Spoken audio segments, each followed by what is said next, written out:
Jubilation and jubilation, gamers from all around the world. I am Lucian and this is the World Gamers Show. And today we're going to talk about Resident Evil. Once again, because if you've been following my channel even just a little, you might know that I love everything related to Resident Evil.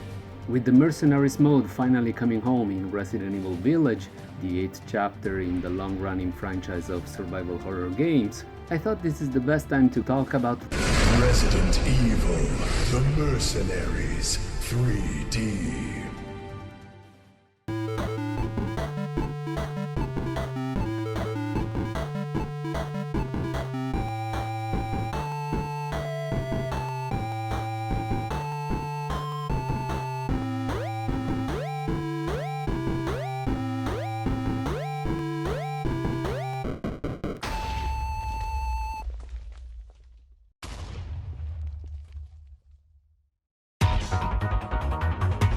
By the end of the 2000s, 2010-ish, the Mercenaries mode had established itself as an integral part of every Resident Evil title. But you know what they say, too much of a good thing is still too much.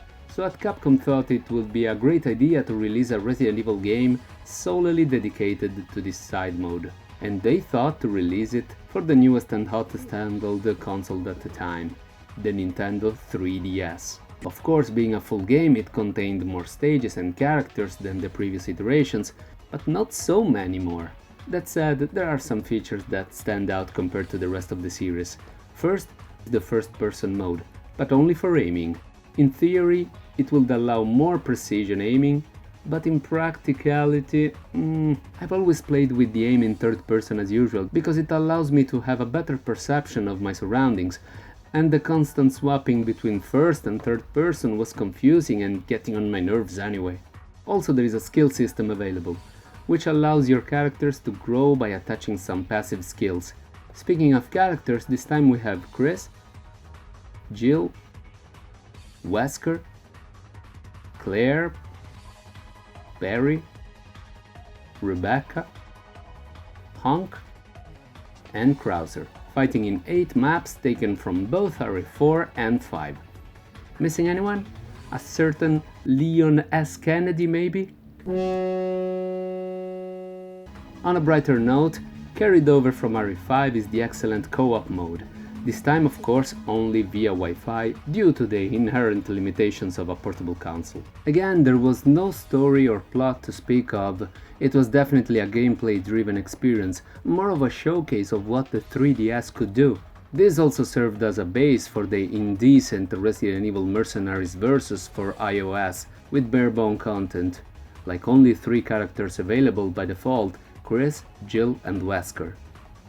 Well, anyway, back to the 3DS. Mercenaries 3D would also allow Capcom to develop some confidence for the then newest spin-off in the Resident Evil series, called Revelations, with a demo that was also included in the Mercenaries 3D as a bonus, and most importantly, to help driving sales. Many fans felt that this Mercenaries game was basically the mode that would have gone packed with the newest Revelations, but removed and sold separately.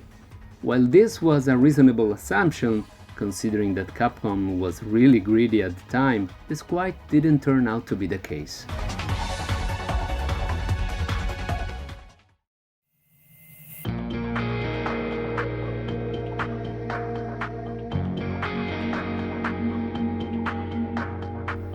But now I want to know what you think of it.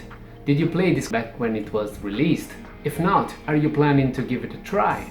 Let me know in the comment section down below, and feel free to share, like and subscribe, and all those things that all YouTubers ask you to do. It actually does help, that's why we keep on asking. So thank you again for seeing this video to the end.